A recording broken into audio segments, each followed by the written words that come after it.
your host, Minjae Choi. Here are our guests for today's episode. First on my left, there's Cardi Kim.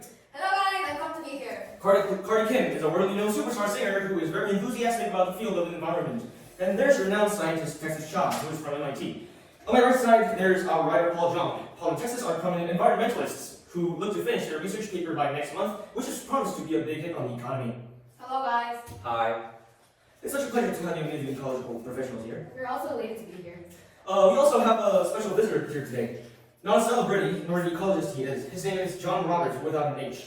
He currently lives in Tennessee, and someone was recently struck by the Tennessee floods last week. Thus, he stood here to tell an opinion on his environment. Hi, it's a really great feeling to be here. I'm thrilled after being in such a moment when I am in the brink of death. Let's get into today's topic first. How can you explain the present state of the ecosystem, John Robert? Honestly, applying the perspective of normal citizen who lives in America, I think most of the pollution is happening because of people's unacknowledged mindsets. Clarify? Well, we just don't figure out the fact for ourselves fast enough until Nature Preservation Organization have an actual rigid report or a representation about it. All this happened because of things we usually don't care about much. What are the things that we usually don't care about so much?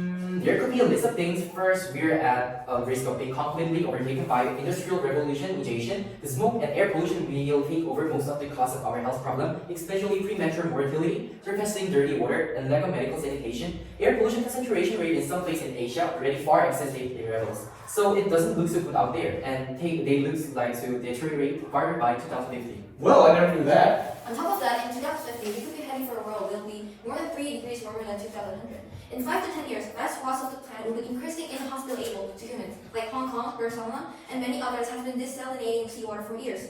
We should remember that the ecological problem we're facing now is not that far away. It has been numerously mentioned that this problem is a problem and not to hand it to our future generation, so that they do not suffer anymore. Honestly, things are pretty bad right now. Alright, that's a very organized arrangement of what the Earth is at risk of, thank you. Now let's talk about what the most urgent issues are in the current environment. We are fanatical about the bright and entertaining sides of our global future, like cutting-edge technologies of newly released smartphones or AR video games. On the flip side, we also take our eyes off the unpleasant reality of our Earth. In 1950, in China, you may know that the notorious forest pest campaign was held. Sparrows were targeted for taking a toll on rice production by eating crops, and over 200 million of them were killed. This may sound brutal, but unfortunately, we are the culprits who kill scats of living things every moment. The main drivers to loss of biodiversity include habitat loss, pollution, and invasive species. Depleted natural resources and urbanization result in habitat loss. Factories and transportation pollute the earth by air, water, and soil, and overpopulated invasive species harm the native species and they may be endangered. There has been an average loss of 68% in worldwide species from 1970 to 2016. About 50% biodiversity loss occurred for freshwater creatures. So we should be aware of the severity of this environmental issue and urgently take action to improve it. Yes, biodiversity was ruined by numerous factors, especially global warming and pollution. I want to suggest to you guys some different ideas about the cause of ruining biodiversity, especially marine ecosystems. What do you think is the main cause of? According to amazing information, water pollution because of wastewater or plastic, sea level rise can caused by global warming and climate change can be another reason. Yes, you're all right. So almost all individuals try hard to slow down global warming, which ruins marine ecosystems. Unfortunately, despite these efforts, there are no vivid changes. Still, innumerable marine species face death as before by overfishing and illegal fishing. According to biological science scholar Leonardo Bugoni research, many sea turtles die from overfishing as from plastic waste. In other cases, according to IUCN, 68 species of sharks are classified as critically endangered, and 97 species are classified as endangered because of illegal fishing. That's shockingly unbelievable. Thank you for giving me a perspective about this.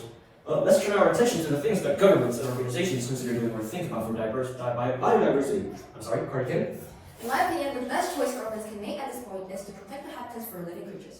Jane Goodall likens biodiversity to spider webs. In other words, you say the net of life.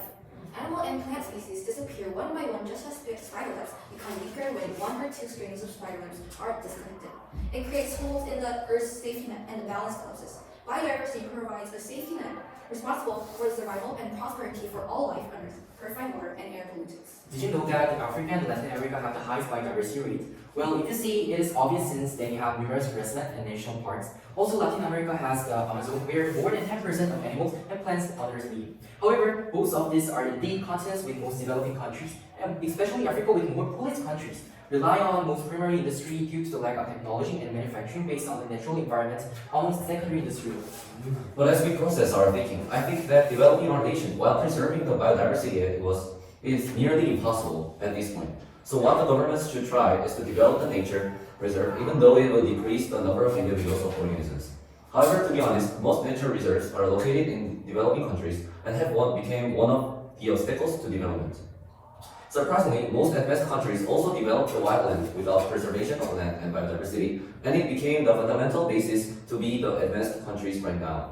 From a developing country's perspective, it is unfair to restrict their development because of environmental issues. It can also be interpreted that advanced countries are interrupting their development with these ecosystem preservation issues. That's very impressive, Mr. Jung. Well, Texas Shaw, how do you view this from an expert's perspective? Well, Mr. Jung said preserving biodiversity may be an obstacle to industrial development for third world countries, but that can't justify destroying the ecosystem purely for the profits of humans. Even if wildlife is temporarily moved from its original habitat to a new one, while the original land is developed for industrial purposes, it may still negatively affect biodiversity. So, according to the Birdlife International of Cambridge, UK, the places where the number of native species and their habitat is maintained are less than 2.9% of land on Earth.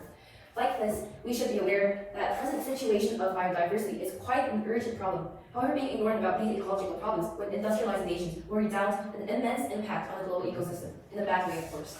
Then would there be a possible solution that may be advantageous both to the developing countries and our Earth? Sure, but to think of one, we should focus on the needs of the global third countries.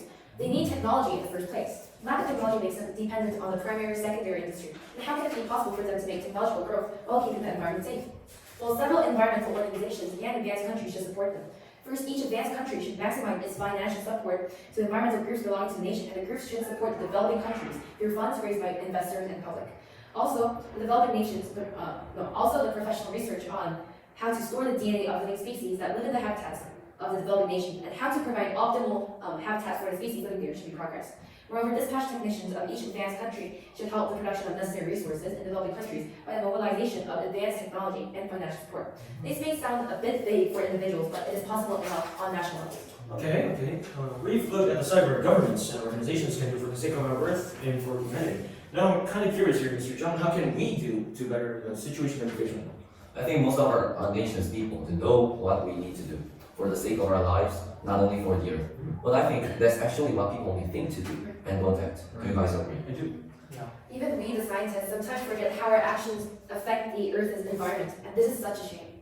There are a lot of things we can do for the Earth. The 3 R's, recycle, reuse, can be one.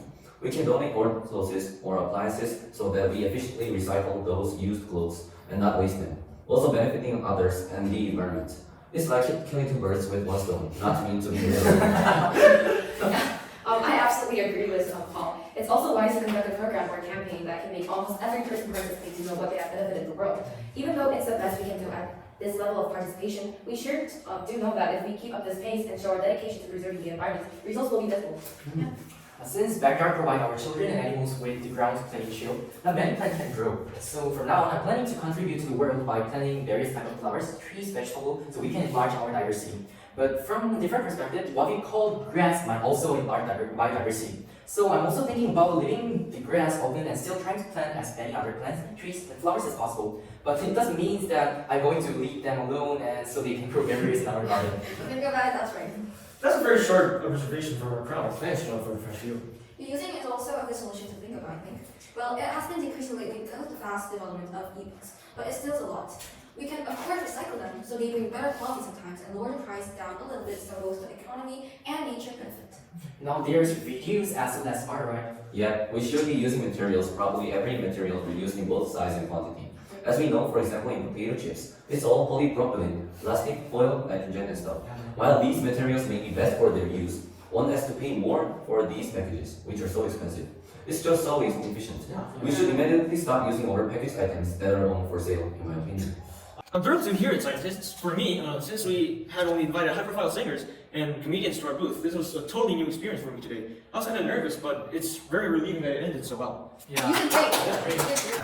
Okay, now it's really time to close it out for today's podcast show. It's been a wonderful experience to host these magnificent people at this place today. Thank you, everyone. Thank you. This has been William Choi of The William Show, and I'll see you next time. Goodbye. Bye!